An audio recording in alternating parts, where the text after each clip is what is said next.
देखिए, आज की इस वीडियो में हम सुकन्या समृद्धि योजना के बारे में देखेंगे कि सुकन्या समृद्धि योजना क्या है, इससे हमें क्या लाभ है, अर्थात क्या प्रॉफिट है। उसके साथ ही साथ सुकन्या समृद्धि योजना हम कहाँ से ओपन करवाएं, किस साइट पे जाएं, तथा इसके लिए इम्पॉर्टेंट डॉक्यूमेंट क्या क्या चाहिए, तथा मुख्य बात हमें किन किन बातों का ध्यान रखना चाहिए, कौन कौन से इम्पॉर्टेंट पॉइंट्स हैं।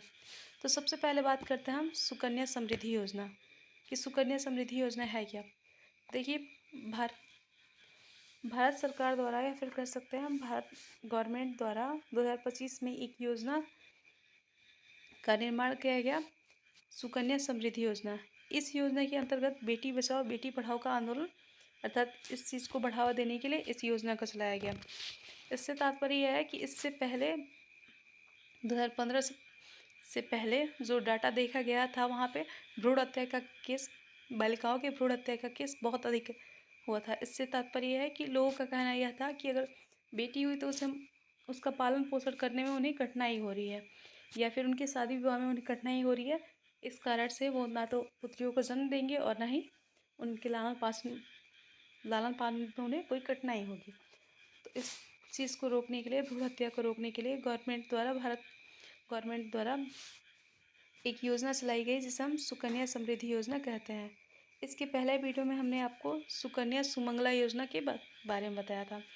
इन दोनों योजनाओं में फ़र्क ये है कि वहाँ पे आपको गवर्नमेंट द्वारा 25,000 रुपये दिए जा रहे थे पुत्री के जन्म से लेकर 18 वर्ष की आयु तक, अर्थात जब तक वह ग्रेजुएशन नहीं कर लेती। ग्रेजुएशन तात्पर्य नहीं है, यहाँ पे एज का लिमिट है कि जो यह योजना हम सुमंगला योजना में यह था कि आप 10 वर्ष से पहले, इसमें भी बिल्कुल वही है कि आप 10 वर्ष से, जिन बालिकाओं का उम्र कम है, आप इस योजना का लाभ उठा सकते हैं। आप अप्लाई करवा दीजिए, 18 साल की आयु तक उसका लाभ उठाते रहिए। ठीक है, जो भी उसमें आपको सुमंगला के बारे में जो भी देखना है, इससे पहले वाले वीडियो में आप जा सकते हैं। हम यहाँ पे बात कर रहे हैं सुकन्या समृद्धि योजना। तो सुकन्या समृद्धि योजना एक ऐसी योजना है जिसके अंतर्गत आप बालिकाओं के नाम से एक अकाउंट ओपन करवाएंगे, और उसमें थोड़े थोड़े करके, अर्थात एक साथ आप अमाउंट बहुत अधिक उनके विवाह के लिए या फिर उनकी पढ़ाई के लिए नहीं जुटा पा रहे हैं, या फिर नहीं इकट्ठा कर पा रहे हैं, तो आप थोड़ा थोड़ा करके इन्वेस्ट कीजिए। तथा उसके साथ ही साथ इसमें लाभ ये है कि 8.2% आपको गवर्नमेंट द्वारा ब्याज प्राप्त होगा। अब बात करते हैं कि सुकन्या समृद्धि योजना के लिए इम्पॉर्टेंट डॉक्यूमेंट क्या क्या चाहिए। तो देखिए, जिस भी बालिका का आपको यह योजना, अर्थात कह सकते हैं कि खाता खुलवाना है, उसके लिए उसका बर्थ सर्टिफिकेट चाहिए, आधार कार्ड नंबर चाहिए। आधार कार्ड नंबर नहीं है तो वर्चुअल आईडी एक नंबर होता है जो आधार कार्ड के बनवाते समय किया जाता है, आप उसका प्रयोग कर सकते हैं। पासपोर्ट साइज़ फ़ोटो चाहिए 2, जिसमें माता पिता दोनों साथ होने चाहिए। माता पिता किसी एक में से उनका अकाउंट नंबर चाहिए, अर्थात बैंक से संबंधित जो भी डाटा है वो चाहिए। पैन कार्ड चाहिए, और उनकी एक आईडी प्रूफ के रूप में कोई भी आधार कार्ड ले सकते हैं, या फिर वोटर आईडी कुछ चाहिए उनका। उसके साथ साथ आय। ये इस योजना का लाभ, बात करें हम सुकन्या समृद्धि योजना या कहें सुमंगला समृद्धि योजना, सुमंगला योजना, उस दोनों में सबसे इम्पोर्टेंट पॉइंट यह है कि यहाँ पे कोई जाति बाध्य नहीं है। आप जनरल कैटेगरी से हैं, ओबीसी से हैं, एससी हैं, एसटी से हैं, या फिर अन्य किसी भी पिछड़े वर्ग से हैं, आप इस योजना का लाभ उठा सकते हैं। बशर्ते, कंडीशन मुख्य क्या है कि आप किसी गवर्नमेंट पद पर चयनित नहीं होने चाहिए। उसके साथ ही साथ आपकी जो माहवारी आय है, अर्थात मासिक आय है, मंथली आय जो है, वह 46,000 रुपये से कम होनी चाहिए, तभी आप इस योजना का लाभ उठा सकते हैं। दूसरी बात, एक परिवार में केवल 2 ही कन्याओं का, अर्थात केवल 2 ही कन्याओं का आप लाभ उठा सकते हैं। अब सबसे पहले बात करते हैं हम इसमें कि सुकन्या समृद्धि योजना में सबसे मुख्य बिंदुएं क्या हैं या विशेषताएं क्या हैं। तो क्या क्या होना चाहिए और क्या नहीं होना चाहिए, कौन से लोग इसके लाभ उठा सकते हैं, और इसके कंडीशन क्या है, अर्थात नियम वगैरह जो भी है वो क्या है, उसको एक एक करके हम देखते हैं।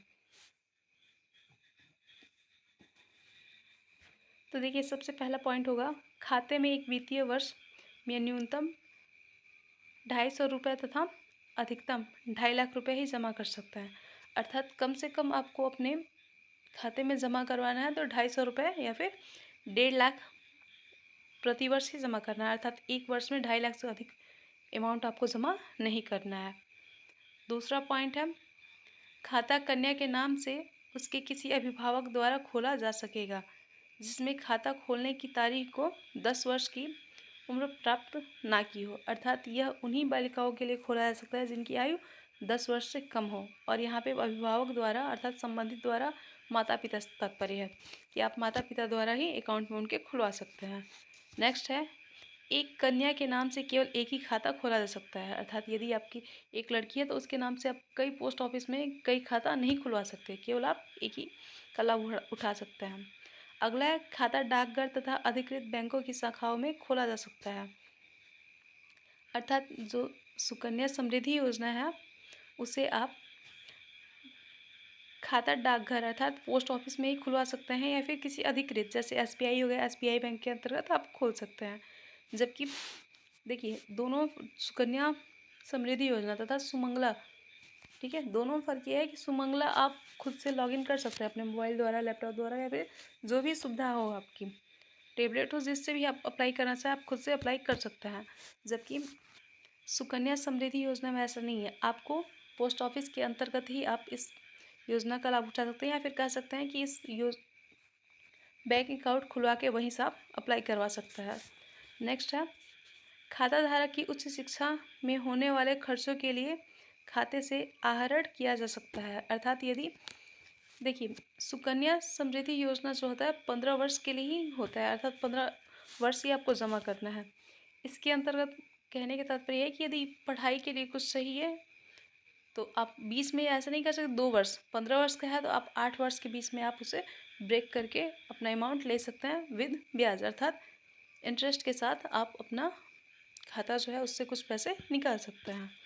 अगला है, कन्या की आयु 18 वर्ष होने के उपरांत उसके विवाह के लिए खाते को समय पूर्व बंद किया जा सकता है, अर्थात यदि आपने 10 वर्ष की आयु में खुलवाई है और उसका लागत जो समय है वह 15 वर्ष है, लेकिन यदि 18 वर्ष पे आपको अपनी पुत्री या लड़की का विवाह करवाना है तो आप खाते को ओपन तोड़ने से तात्पर्य है कि आप अपना पैसा विद इंटरेस्ट ले सकते हैं। अगला पॉइंट है, खाता पूरे देश में एक डाकघर, बैंक से दूसरे डाकघर तथा बैंक के स्थानांतरित किया जा सकता है, अर्थात एक अकाउंट से दूसरे अकाउंट में आप ट्रांसफ़र करवा सकते हैं उसका पैसा। अगला है, खाता खोले जाने की तारीख 21 वर्ष पूर्ण होने पर खाता परिपक्व हो जाता है, अर्थात 21 वर्ष 10 वर्ष से पहले करते हैं आप 21 वर्ष तक पूर्ण हो जाएगा, अर्थात 15 वर्ष जैसे ही कंप्लीट होगा आपको अपना पैसा पूरा ब्याज सहित ले लेना है।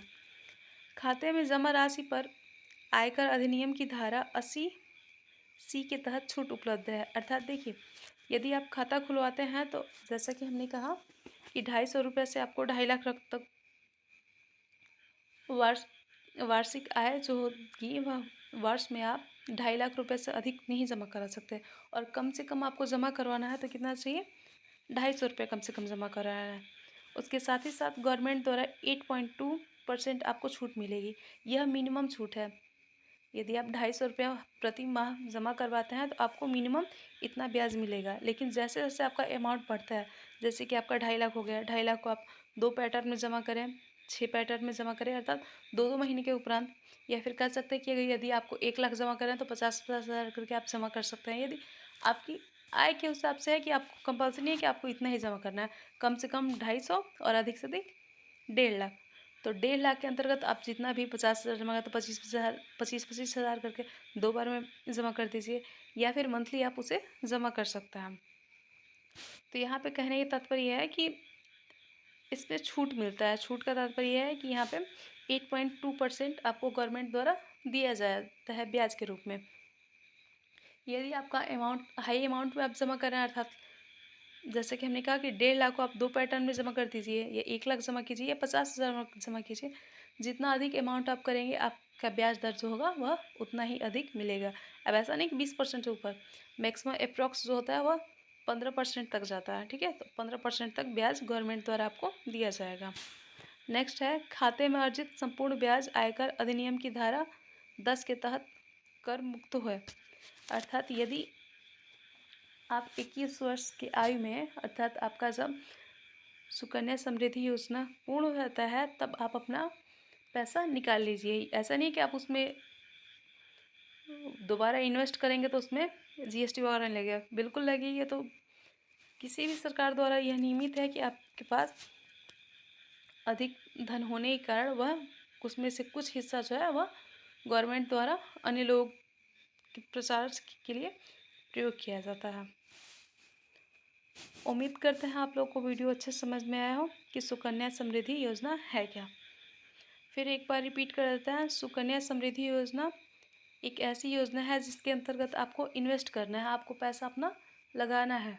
ठीक है, कि एक बार जब भी आपको पैसे की आवश्यकता हो तो एक बार आपको लागत में बहुत अधिक पैसा थोड़ा थोड़ा करके आपने इन्वेस्ट किया तो एक ही बार लागत में उनके विवाह के लिए या फिर कह सकते हैं उनके सक्सेस के लिए आपको आवश्यकता हो, उनकी पढ़ाई के लिए, उनके डेवलपमेंट के लिए चाहिए तो आप उससे सहायता ले सकते हैं। जबकि सुमंगला योजना में भारत सरकार द्वारा पुत्रियों को जन्म से लेकर 18 वर्ष की आयु तक इस समय अर्थात करंट टाइम में 25,000 रुपये दिया जा रहा है। और दोनों में हमने कंडीशन बताया कि जो लोग जिनके पिता गवर्नमेंट पद पे ना हो, गवर्नमेंट पद पे चयनित ना हो, या फिर कह सकते हैं कि उनका जो मासिक आय है अर्थात महीने की आय जो है वह 46,000 से कम हो। यदि उससे अधिक है तो जीएसटी आपको लगेगा और उसके साथ साथ आप इन योजनाओं का लाभ नहीं उठा पाएंगे।